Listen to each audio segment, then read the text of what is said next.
Hello friend, welcome to my channel. Friend, आज की इस वीडियो में मैं आपको 12th क्लास 2023 भौतिक विज्ञान का पेपर को मैं आपको सॉल्व करवाऊंगी। इसके जितने भी क्वेश्चन हैं उन सभी के मैं आपको नंबर बाई नंबर इसके आंसर बताऊंगी, जिससे कि आप बोर्ड एग्जाम में जो पेपर देंगे उससे आपको आसानी से सॉल्व कर पाएंगे। क्योंकि ज़्यादातर इसी जो 2023 का पेपर है इसी में से ज़्यादातर क्वेश्चन पूछे जाएंगे। ठीक है, तो चलिए इस वीडियो को शुरू करते हैं।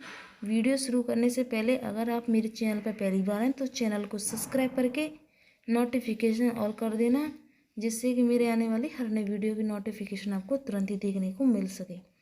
तो जितने मैं आपको क्वेश्चन बताऊं उन सभी को आपको नोट कर लेना है, क्योंकि ये क्वेश्चन आपके लिए बहुत ही ज़्यादा मोस्ट इम्पॉर्टेंट होने वाले हैं। ठीक है, तो चलिए इस वीडियो को शुरू करते हैं।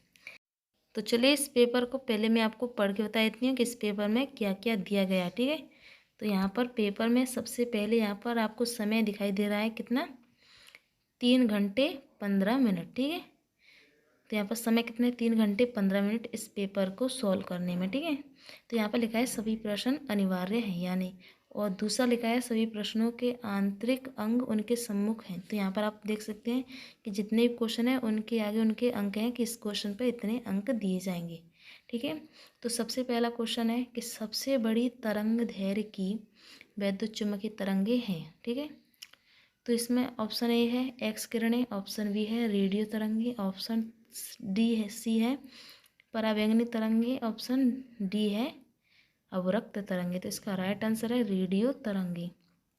नेक्स्ट क्वेश्चन, 220 वोल्ट के प्रत्यावर्ती स्रोत में शिखर वोल्टेज है 220 वोल्ट, लगभग 160 वोल्ट, लगभग 310 वोल्ट या चौथा 440 वोल्ट।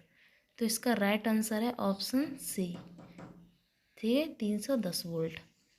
नेक्स्ट क्वेश्चन कि चुंबकीय यामोत्तर तथा भौगोलिक यामांतर के बीच का कोण कहलाता है। ठीक है, तो ऑप्शन है नीति कोण, ठीक है, ऑप्शन बी दिक्पात कोण, ऑप्शन सी चुंबकीय आघूर्ण, ऑप्शन डी चुंबकीय क्षेत्र की तीव्रता। तो इसका राइट आंसर है दिक्पात कोण। ठीक है, नेक्स्ट क्वेश्चन, प्रकाशिक तंतु में निम्न में से प्रकाश किन गुणों का प्रयोग किया जाता है, किस गुणों का प्रयोग किया जाता है। ऑप्शन ए व्यतिकरण, ऑप्शन ए पूर्व आंतरिक परावर्तन, ऑप्शन सी वितरण, ऑप्शन डी प्रकरीकरण। तो इसका राइट आंसर है ऑप्शन बी पूर्ण आंतरिक परावर्तन। ठीक है, नेक्स्ट क्वेश्चन, द्रव्य तरंगे की तरंग दैर्घ्य निर्भर नहीं करती आवेश पर, संवेग पर, वेग पर, द्रव्यमान पर। तो इसका राइट आंसर है आवेश पर। ठीक है, नेक्स्ट क्वेश्चन है एक नाभिकीय अभिक्रिया व्यक्त होती है 2He4, ठीक है, 2He4 plus ZX4 arrow Z plus 2I A plus 3 plus W कण W है। ठीक है, option A electron, option B proton, option C neutron, option D polytron. तो इसका राइट आंसर है न्यूट्रॉन। ठीक है, चलिए नेक्स्ट क्वेश्चन। तो यहाँ पर आप क्वेश्चन आ गए हैं यहाँ पर, तो ये क्वेश्चन है इनके सम्मुख इनके अंक हैं, एक एक नंबर में पूछे गए हैं। तो चलिए इन सभी के मैं आपको आंसर बता देती हूँ। तो सबसे पहला है समव्यव पृष्ठ। तो समव्यव पृष्ठ क्या है, समव्यव पृष्ठ है कि किसी आवेश के चारों ओर, ठीक है, किसी आवेश के चारों ओर खींचा गया वह काल्पनिक पृष्ठ जिसके प्रत्येक बिंदु पर विभव का मान समान होता है, समव्यव पृष्ठ कहलाता है। ठीक है, क्या है कि किसी बिंदु आवेश के चारों ओर खींचा गया वह काल्पनिक पृष्ठ जिसके प्रत्येक बिंदु पर विभव का मान क्या होता है, समान होता है, उसे हम क्या कहते हैं, समव्यव पृष्ठ। दूसरा क्वेश्चन है चुंबकीय द्विध्रुव आघूर्ण का सूत्र। चलिए उस क्वेश्चन को बताते हैं। तो यहाँ पर आपको इस तरीके से लिखना है कि चुंबकीय द्विध्रुव आघूर्ण का सूत्र क्या होता है। तो आपको नीचे लिखेंगे आप, चुंबकीय द्विध्रुव आघूर्ण का सूत्र होता है M बराबर NNIA। ठीक है, तो यहाँ पर इस तरीके से आप फॉर्मूला लिख देंगे इसका सूत्र, फिर आपको यहाँ पर लिखना है जैसे NI क्या क्या है। ठीक है, तो यहाँ पर लिखेंगे कि जहाँ N कुंडलियों में फेरों की संख्या है, ठीक है, N क्या है, कुंडलियों में फेरों की संख्या, आई प्रभावित धारा आई प्रभावित धारा ए अनुप्रस्थ काट का क्षेत्रफल। ठीक है, तो इस तरीके से आपको जैसे फॉर्मूला लिखा है तो आपको सभी के बारे में बताना है कि एन आई ए क्या क्या है। ठीक है, चलिए नेक्स्ट क्वेश्चन। तो नेक्स्ट क्वेश्चन क्या दिया गया है? नेक्स्ट क्वेश्चन है अनुनादी आवृत्ति किसे कहते हैं। ठीक है, तो चलिए मैं आपको इसका आंसर बता देती हूँ कि अनुनादी आवृत्ति क्या है। तो यहाँ पर आप लिखेंगे अनुनादी आवृत्ति। तो आपको सबसे ऐसे क्वेश्चन आपको लिख के चलना है जिससे कि आपको जो चेक करेगा कॉपी को इस तरीके से देगा तो आपको अच्छे से नंबर देगा। ठीक है, पूरे फुल मार्क्स देगा। तो लिखेंगे अनुनादी की अवस्था में प्रेरकत्व के कंपन की आवृत्ति को अनुनादी आवृत्ति कहते हैं। ठीक है, तो आपको फॉर्मूला लिखना है कि एक्स एल बराबर एक्स सी से। ठीक है, एक्स एल बराबर एक्स सी से एफ बराबर 1/2 root X L dot C. ठीक है, तो ये इसका फॉर्मूला है और इसकी आपको डेफिनेशन भी याद करनी है। क्या है कि अनुनादी की अवस्था में प्रेरकत्व के कंपन की आवृत्ति को ही अनुनादी आवृत्ति कहते हैं। ठीक है, एक्स एल बराबर एक्स सी से, तो एफ बराबर 2 रूट में एल सी। इस तरीके से आपको लिखना है। ठीक है, चलिए नेक्स्ट क्वेश्चन क्या है? तो नेक्स्ट क्वेश्चन है क्या है? ठोसों में उपस्थित ऊर्जा के बैंडों के नाम लिखिए। ठीक है, तो आपको इसका आंसर लिखना है। जितने भी क्वेश्चन आ रहे हैं आपको सभी को नोट करके चलना है क्योंकि मोस्ट इम्पोर्टेंट क्वेश्चन है। तो यहाँ पर लिखेंगे ये 2 प्रकार के होते हैं। पहला है चालक बैंड। ठीक है, इसे हम ईसी से प्रदर्शित करते हैं। दूसरा है संयोजी बैंड, इसे हम ईवी से प्रदर्शित करते हैं। इसका तीसरा भी होता है, 3 प्रकार के भी होते हैं। तो यहाँ पर हम लिखेंगे इसको तीसरा वो क्या होता है? ई सी माइनस ईवी। तो यहाँ पर इजी वर्जित ऊर्जा अंतराल है। ठीक है, इजी वर्जित ऊर्जा अंतराल है। तो यानी हम इजी बराबर एच सी अपॉन लैम्डा। तो इस तरीके से इसका फॉर्मूला हो गया। अब यहाँ पर लिखेंगे एच क्या है? प्लांक का नियतांक, जिसका मान होता है 6.6 इंटू 10⁻⁻34 कूलम। ठीक है, क्या है इसमें? सी है यहाँ पर, और सी क्या है? प्रकाश की चाल 3 इंटू 10⁸ निर्वात की या वायु में। और लैम्डा क्या है? और लैम्डा क्या है? ऊर्जा की तरंग दैर्घ्य। तो जो यहाँ पर इस क्वेश्चन आंसर मैंने आपको बताया उसके आंसर यही सॉल्व हो गया है। चलिए नेक्स्ट क्वेश्चन क्या है? तो इसका भी क्वेश्चन तो मैंने जितने क्वेश्चन है सभी को नोट करके चलेंगे। ठीक है, नेक्स्ट क्वेश्चन है IAMU तथा KG में संबंध लिखिए। तो इसका आंसर हम तो इसका आंसर है, तो यहाँ पर मैंने लिखा है कि IAMU तथा KG में संबंध लिखिए। इस तरीके से आपको लिखना है। तो यहाँ पर आप लिखेंगे IAMU बराबर 1.66 इंटू 10⁻⁻27 किलोग्राम। तो इसका आंसर इस तरीके से आपको लिखना है। चलिए नेक्स्ट क्वेश्चन क्या है? परावर्तक दूरदर्शी की 2 विशेषताएं लिखिए। चलिए इस क्वेश्चन को और बताते हैं। तो यहाँ पर हम इसका आंसर लिखेंगे परावर्तक की 2 विशेषताएं लिखिए। इस तरीके से क्वेश्चन। तो यहाँ पर इसका आंसर है इसमें बना प्रतिबिंब खगोलीय दूरदर्शी से अधिक तीव्र एवं स्पष्ट होता है। ठीक है, पहला क्या है? इसमें बना प्रतिबिंब खगोलीय दूरदर्शी से अधिक तीव्र एवं स्पष्ट होता है। दूसरा क्या है? इसमें बने प्रतिबिंब में वर्ण वियपन का दोष नहीं होता। क्या होता है? इसमें बने प्रतिबिंब में वर्ण वियपन का दोष नहीं होता है। तो ये परावर्तक दूरदर्शी की 2 विशेषताएं, तो आपको सभी को नोट करके चलना है। ठीक है, चलिए नेक्स्ट क्वेश्चन देखते हैं। न्यूमेरिकल क्वेश्चन क्या है? ये न्यूमेरिकल है 1000 वाट माइनस 250 वोल्ट के हीटर के तार का प्रतिरोध ज्ञात करना। यानी कि हमें तो यहाँ पर P और V दिए गए हैं, हमें इसमें R निकालनी है। तो इसका सिंपल सा फॉर्मूला है, यहाँ पर मैंने लिख लिया है कि P बराबर 1000 वाट। ठीक है, P बराबर तो 1000 वाट, V हमारी V इतनी बराबर दी है। 250 R हमें वोल्ट, लिखाना R है। लिखानी है। तो तो यहाँ पर तार का तार का प्रतिरोध का फॉर्मूला होता है R बराबर V स्क्वायर अपन P। तो यहाँ पर R लिख ली और तो P के यहाँ मान पर पे R तो यहाँ 225 पर ऐसी रहेगी और उसके V बाद का दो मान है लिखेंगे, ठीक है। तो P का मान तो 1000 दिया गया 250 था, को हम 2 बार लिख तो यहाँ पर लेंगे, हम ठीक 1000 है। लिख तो लेंगे, स्केलर ठीक बट्टे है। 1000।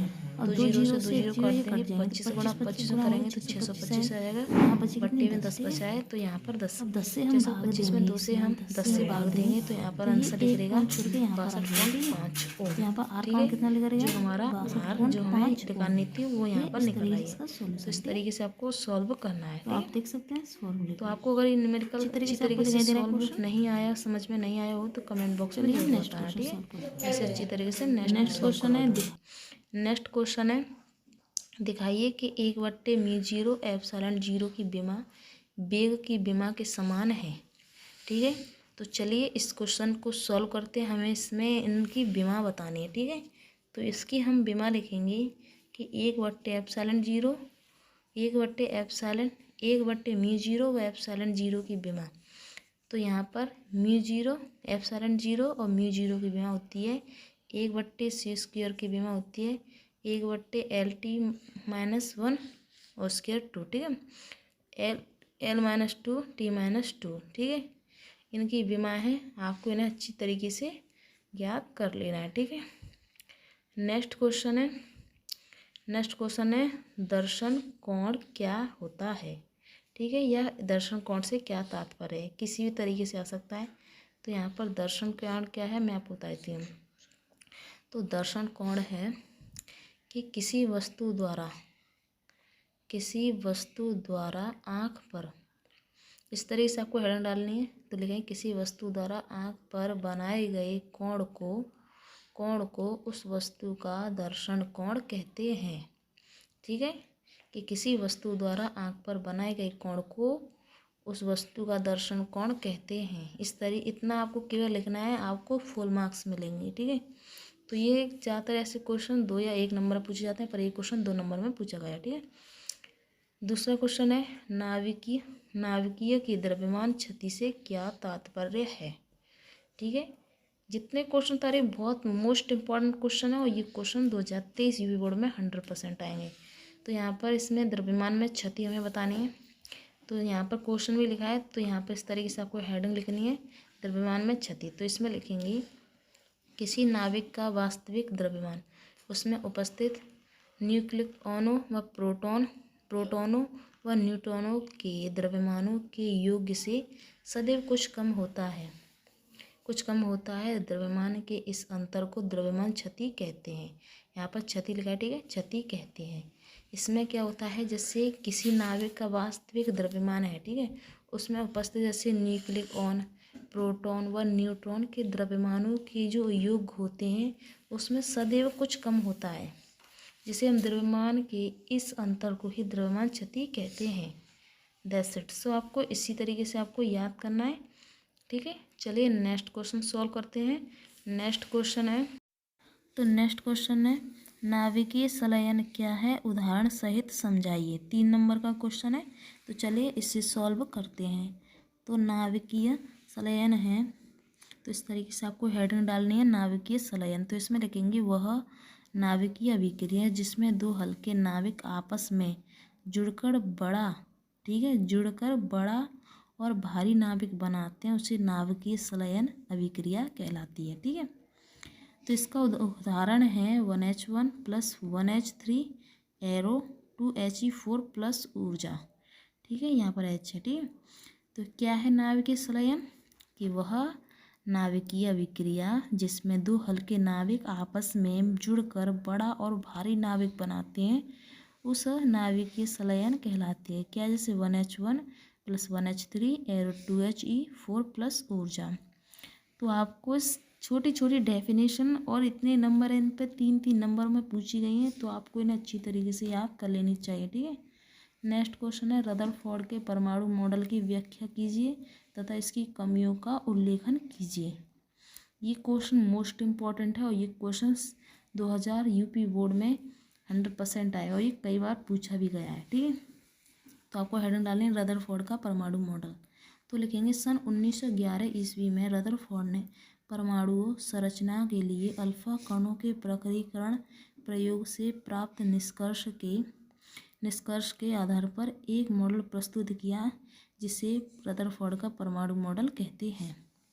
तो यहाँ पर लिखेंगे इस तरीके से। आपको क्या लिखना है, सबसे पहले आपको यहाँ पर लिखना है कि सन 1911 ईस्वी में रदरफोर्ड ने परमाणु मॉडल के लिए अल्फा कणों के प्रकरीकरण प्रयोगों से प्राप्त निष्कर्ष के आधार पर एक मॉडल प्रस्तुत किया है, जिसे हम रदरफोर्ड का परमाणु मॉडल कहते हैं।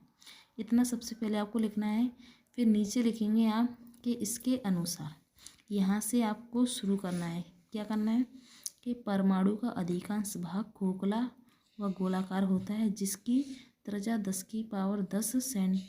मीटर कोटि की होती है, जिसे हम नाभिक कहते हैं। ठीक है, क्या होता है कि परमाणु का अधिकांश भाग खोखला गोला होता है, जिसकी त्रिज्या 10 मीटर कोटि की होती है, जिसे हम नाभिक कहते हैं। ठीक है, सबसे पहले आपको पॉइंट डाल के 1 इतना करना है। फिर दूसरा पॉइंट डालेंगे तो इसमें लिखेंगे परमाणु का समस्त धनावेश परमाणु के केंद्र में स्थित नाभिक होता है। तीसरा पॉइंट डालकर लिखेंगे कि नाभिक के चारों ओर 10 मीटर कोटि की त्रिज्या के खोखले गोले के इलेक्ट्रॉन विपरीत रहते हैं। इलेक्ट्रॉन का कुल आवेश नाभिक के धन आवेश के बराबर होता है। तो क्या है, नाभिक के चारों ओर 10 मीटर कोटि की त्रिज्या के खोखले गोले में इलेक्ट्रॉन विपरीत रहते हैं। इलेक्ट्रॉन का कुल ऋण आवेश नाभिक के धन आवेश के बराबर होता है। ठीक है, तो यहाँ से इसका मॉडल रदरफोर्ड का मॉडल यहाँ से लेकर यहाँ तक है। ठीक है, अब हम इसकी कमियों को देखेंगे कि इसकी कमी क्या क्या है। ठीक है, तो यहाँ पर लिखेंगे हम इसकी कमी, तो लिखेंगे रदरफोर्ड का परमाणु मॉडल की कमियाँ। ठीक है, तो यहाँ पर इसकी कमी क्या क्या है, तो नंबर डालेंगे 1। रदरफोर्ड यह बताते हैं, यहाँ पर लिखेंगे रदरफोर्ड यह बताने में असफल रहे कि इलेक्ट्रॉन किन किन कक्षाओं में घूमते हैं और उन कक्षाओं में इलेक्ट्रॉन की संख्या क्या होगी। रदरफोर्ड क्या बताने में असफल रहे, रदरफोर्ड यह बताने में असफल रहे कि इलेक्ट्रॉन किन किन कक्षाओं में घूमते हैं और उन कक्षाओं में इलेक्ट्रॉन की संख्या क्या होगी। ठीक है, आपको 1 डालकर इस तरीके से पहला टॉपिक आपको इस तरीके से लिखना है। दूसरा पॉइंट डालेंगे, दूसरे पॉइंट में लिखेंगे कि यदि इलेक्ट्रॉन वृत्ताकार कक्षाओं में लगातार घूमते हैं तो मैक्सवेल के वैद्युत गतिकी सिद्धांत के अनुसार उसमें ऊर्जा का विकिरण होगा और इलेक्ट्रॉन की ऊर्जा निरंतर कम होती जाएगी, जिससे उसकी चाल और त्रिज्या भी घटती जाएगी। ठीक है, और अंत में इलेक्ट्रॉन नाभिक में गिरकर नष्ट हो जाएंगे, जबकि ऐसा नहीं होता। ठीक है, जबकि ऐसा नहीं होता। तो दूसरा टॉपिक क्या है, कि यदि इलेक्ट्रॉन वृत्ताकार कक्षाओं में लगातार घूमते हैं तो मैक्सवेल के वैद्युत गतिकी सिद्धांत के अनुसार उसमें ऊर्जा का विकिरण होगा और इलेक्ट्रॉन की ऊर्जा निरंतर कम होती जाएगी, जिससे उसकी चाल और त्रिज्या कभी घटती जाएगी। ठीक है, और अंत में इलेक्ट्रॉन नाभिक में गिरकर नष्ट हो जाएंगे, जबकि ऐसा नहीं होता। ठीक है, दूसरा पॉइंट ये है। और तीसरा पॉइंट क्या है, तीसरा पॉइंट है, तो यहाँ पर हम लिखेंगे तीसरा पॉइंट क्या है, आपको पॉइंट बाय पॉइंट डाल के चलना है। तो तीसरा पॉइंट है कि इस मॉडल के अनुसार ऊर्जा में निरंतर ह्रास के कारण तत्वों का उत्सर्जन स्पेक्ट्रम सतत होना चाहिए, जबकि स्पेक्ट्रम रेखीय होता है। इस मॉडल के अनुसार ऊर्जा में निरंतर ह्रास के कारण तत्वों का उत्सर्जन स्पेक्ट्रम सतत होना चाहिए, जबकि स्पेक्ट्रम रेखीय होता है। तो यहाँ पर परमाणु मॉडल जो मैंने रदरफोर्ड बताया वो यहाँ से लेकर यहाँ तक सॉल्व हो गया है। तो आपको सारा कुछ आपको याद करके चलना है, क्योंकि ये मोस्ट इम्पॉर्टेंट है और इससे 2023 में 100% पूछा जाएगा। ठीक है, तो जितना मैंने आपको बताया आपको सभी कुछ याद करके चलना है। ठीक है, तो नंबर बाई नंबर आपको पॉइंट डाल के चलना है। जैसे मैंने यहाँ पर लिखा है आपको तो चलिए नेक्स्ट टॉपिक देखते हैं। तो नेक्स्ट टॉपिक क्या है? तो दोस्तों जैसे मैंने यहाँ पर रदरफोर्ड का परमाणु मॉडल आपको बताया है, ठीक है। तो यहाँ पर जितने भी पॉइंट दिए गए हैं उन सभी को आपको अच्छी तरीके से नोट करना है, क्योंकि आप मॉडल में देखेंगे तो ये बहुत ही ज़्यादा लॉन्ग में है इसका आंसर, ठीक है। तो यहाँ पर मैंने आपको शॉर्ट में बताया है। चलिए नेक्स्ट टॉपिक को देखते हैं। तो नेक्स्ट टॉपिक क्या है कि 1.5, ठीक है, अपवर्तनांक वाले अवतल लेंस की वायु में फोकस दूरी कितनी है? 20 सेंटीमीटर है, ठीक है। इसे 1.6 अपवर्तनांक वाले द्रव्य में रखे जाने पर लेंस की फोकस दूरी एवं प्राकृतिक ज्ञात कीजिए, ठीक है। तो चलिए इस क्वेश्चन को सॉल्व करते हैं, ठीक है। तो यहाँ पर हमने इस क्वेश्चन को सॉल्व कर लिया, मैं आपको इसे समझा दूंगी तो आपकी दिमाग में आसानी से आ जाएगा। तो यहाँ पर ANG बराबर 1.5, ठीक है, और ANL बराबर 1.6, ठीक है। तो यहाँ पर आप देख सकते हैं, तो यहाँ पर ये अपवर्तनांक वायु के सापेक्ष है, ठीक है, और ये द्रव्य में, ठीक है। तो इस तरीके से हम यहाँ पर लिखेंगे। और यहाँ पर हमारी फोकस दूरी कितनी दी गई है? FA बराबर -20 सेंटीमीटर। तो हमें यहाँ पर लिखाना है FL, ठीक है, यानी कि जो हमारी फोकस दूरी की प्रकृति है वो हमें लिखानी है। तो पहले हम वायु में निकालेंगे। तो वायु में क्या है? फॉर्मूला होता है 1/F बराबर ANG -1 1/R1 -1/R2। इसे हम समीकरण 1 मान लेंगे। और द्रव्य में इसी तरह लिखेंगे कि 1/FL बराबर ANG upon ANL -1 R1 -R2, ठीक है। समीकरण 2 और समीकरण 1 में 2 से भाग देने पर, ठीक है। तो हम इसमें भाग देंगे तो जो हमारा फॉर्मूला बनेगा, जिस तरीके से हमने यहाँ पर सॉल्व किया है, आपको अगर अच्छी तरीके से समझ में नहीं आया तो कमेंट बॉक्स में बता देना, मैं इस क्वेश्चन को अच्छी तरीके से सॉल्व करवाऊंगी, ठीक है।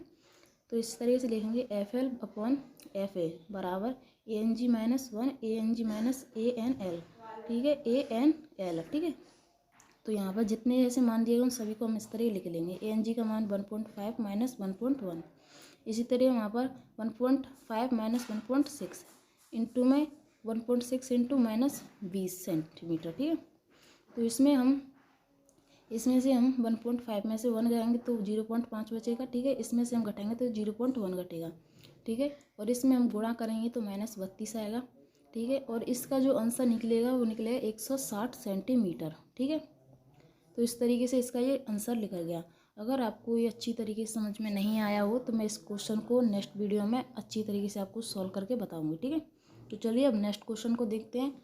नेक्स्ट क्वेश्चन क्या है उसे देखते हैं कि नेक्स्ट क्वेश्चन को मैं आपको और सॉल्व करवा देती हूँ। तो चलिए अब नेक्स्ट क्वेश्चन को सॉल्व करते हैं। तो नेक्स्ट क्वेश्चन है लेंज का नियम। लेंज का नियम क्या है? समझाइए कि लेंज के नियम ऊर्जा संरक्षण पर आधारित है, ठीक है। ये क्वेश्चन 3 नंबर में है। तो चलिए इस क्वेश्चन को सॉल्व करते हैं, ठीक है। तो जितने क्वेश्चन बता रही हूँ मैं आपको सभी को नोट करके चलना है। तो यहाँ पर लेंज का नियम क्या है, तो यहाँ पर हम लिखेंगे इस तरीके से, आपको हेडिंग डालने हैं लेंज का नियम। तो इसमें आप लिखेंगे इस नियम के अनुसार किसी परिपथ में, तो यहाँ पर परिपथ में 2 बार लिख गया है तो इसे हम कट कर देंगे। तो यहाँ पर लिखेंगे किसी परिपथ में प्रेरित धारा, ठीक है, किसी परिपथ में प्रेरित वैद्युत धारा, ठीक है, प्रेरित वैद्युत धारा की दिशा, ठीक है, वैद्युत धारा की दिशा सदैव ऐसी होती है कि वह उस कारण का विरोध करती है जिससे वह स्वयं उत्पन्न होती है, ठीक है। लेंज का नियम क्या है कि इस नियम के अनुसार किसी परिपथ में प्रेरित वैद्युत धारा की दिशा सदैव ऐसी होती है कि वह उस कारण का विरोध करती है जिससे वह स्वयं उत्पन्न होती है, ठीक है। तो लेंज का नियम यहाँ पर हो गया लेंज का। अब लेंज के नियम एवं ऊर्जा संरक्षण बताएंगे। तो ऊर्जा संरक्षण क्या है कि किसी चुंबकीय तथा कुंडली के बीच सापेक्ष गति कराने के लिए कुछ यांत्रिक कार्य करना पड़ता है, ठीक है, कुछ यांत्रिक कार्य करना पड़ता है। यांत्रिक ऊर्जा में करने में व्यर्थ आंतरिक ऊर्जा ही विद्युत ऊर्जा में परिवर्तित होकर प्रेरित वैद्युत वाहक बल व प्रेरित वैद्युत धारा के रूप में प्राप्त होती है। इस प्रकार ऊर्जा केवल एक रूप में दूसरे रूप में परिवर्तित होती है, अतः लेंज का ऊर्जा संरक्षण के नियम का पालन करता है। तो ठीक है, तो मैं इसको एक बार और आपको अच्छी तरीके से बता देती हूँ। तो यहाँ पर लिखेंगे कि किसी चुंबकीय तथा कुंडली के बीच सापेक्ष गति कराने के लिए कुछ यांत्रिक कार्य करना पड़ता है। यांत्रिक कार्य करने में व्यर्थ आंतरिक ऊर्जा वैद्युत ऊर्जा में परिवर्तित होकर प्रेरित वैद्युत वाहक बल तथा प्रेरित धारा के रूप में प्राप्त होती है।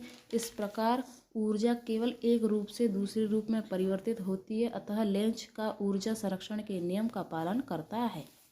तो इस तरीके से आपको लेंज का नियम और लेंज के नियम एवं ऊर्जा संरक्षण आपको बताना है। ठीक है, नेक्स्ट क्वेश्चन है, सेल का आंतरिक प्रतिरोध से क्या तात्पर्य है, यह किन किन बातों पर निर्भर करता है। ठीक है, तो यहाँ पर हमें सेल का जो आंतरिक प्रतिरोध है वो आपको बताना है, और ये कौन कौन सी बातों पर निर्भर करता है ये आपको बताना है। तो यहाँ पर लिखेंगे सेल का आंतरिक प्रतिरोध, इस तरीके से आपको हेडलाइन डालनी है। ठीक है, तो यहाँ पर लिखेंगे बंद परिपथ में सेल द्वारा वैद्युत धारा भेजते समय सेल के भीतर उसके घोल में धारा ऋण प्लेट से धन प्लेट की ओर बहती है। इस धारा के लिए सेल के घोल के प्रतिरोध को सेल का आंतरिक प्रतिरोध कहते हैं। ठीक है, सेल का आंतरिक प्रतिरोध कहते हैं, और इसे हम R से प्रदर्शित करते हैं, और यह इसका मात्रक ओम होता है। ठीक है, तो सेल का आंतरिक प्रतिरोध क्या है कि किसी बंद परिपथ में सेल द्वारा वैद्युत धारा भेजते समय सेल के भीतर उसके घोल में धारा ऋण प्लेट से धन प्लेट की ओर बहती है। इस धारा के लिए सेल के घोल के प्रतिरोध के सेल का आंतरिक प्रतिरोध कहते हैं, इसे R से प्रदर्शित करते हैं, इसका मात्रक ओम होता है। ठीक है, अब हमें इसके जो यहाँ पर पूछा गया था ये किन किन बातों पर निर्भर करता है, तो आपको इस तरीके से पॉइंट डाल के यहाँ पर मैं आपको बताऊँगी कि आपको पॉइंट डाल के इस तरीके से लिखना है। ठीक है, तो यहाँ पर हम लिखेंगे इस तरीके से आपको लिखना है कि सेल आंतरिक प्रतिरोध का मान निम्नलिखित बातों पर निर्भर करता है। इस तरीके से आपको लिखकर चलना है। ठीक है, तो यहाँ पर पॉइंट 1 डाल के आप लिखेंगे कि यह सेल की दोनों प्लेटों के बीच की दूरी अनुक्रमपाती होता है। ठीक है, दूसरा है कि यह घोल से डूबे हुए प्लेटों के क्षेत्रफल के व्युत्क्रमानुपाती होता है। ठीक है, कि यह घोल से डूबे हुए प्लेटों के क्षेत्रफल के व्युत्क्रमानुपाती होता है। तीसरा है यह वैद्युत अपघट्ट के घोल की सांद्रता के अनुक्रमानुपाती होता है। तो यहाँ पर मैंने आपको तीनों नियम बताए, आपको ये सभी नोट करके चलना है, क्योंकि मोस्ट इम्पॉर्टेंट टॉपिक बताया मैंने आज आपको। तो दोस्तों मैंने यहाँ से लेकर जैसे शुरू से लेकर मैंने आपको जितने भी क्वेश्चन मैंने सॉल्व करवाए हैं आपको उन सभी को आपको नोट करके चलना है। ठीक है, मैंने कहाँ कहाँ आपको सॉल्व करवाए हैं क्वेश्चन, मैंने आपको सॉल्व करवाए हैं लेंस का आंतरिक प्रतिरोध तक आपको क्वेश्चन सॉल्व कराएं। अब मैं नेक्स्ट वीडियो में क्वेश्चन नंबर 5 से जितने भी पूरा पेपर है उन सभी को सॉल्व करवाऊंगी। ठीक है, इसके जो अथवा के क्वेश्चन हैं उन सभी को भी करवाऊंगी। ठीक है, तो इस तरीके से यहाँ पर जो क्वेश्चन बताए हैं उनके मैंने आपको आंसर बताए। अगर आपको वीडियो अच्छी लगे वीडियो को लाइक कर देना, अगर चैनल पर पहली बार हो चैनल को सब्सक्राइब कर देना, जिससे कि मेरी आने वाली हर नई वीडियो की नोटिफिकेशन आपको तुरंत ही देखने को मिल सके। दोस्तों ये क्वेश्चन आपके लिए बहुत ही ज़्यादा मोस्ट इम्पॉर्टेंट है। चलिए नेक्स्ट वीडियो में मैं आपको इस क्वेश्चन को जो बचे क्वेश्चन सभी को सॉल्व करवाऊंगा। तो मैंने आपको जितने भी पेपर बताए हैं शॉर्ट वीडियो में मैं उन सभी का आपको नंबर बाई नंबर सॉल्यूशन बताऊंगी कि इसके राइट आंसर क्या है। ठीक है, तो जितने भी पेपर हैं उन सभी का आपको आंसर मिल जाएगा। अगर आपको वीडियो चाहिए तो हमारे चैनल को सब्सक्राइब कर देना, जिससे कि वो वीडियो सबसे पहले आपके पास पहुंच जाए। चलिए मिलते हैं नेक्स्ट वीडियो में।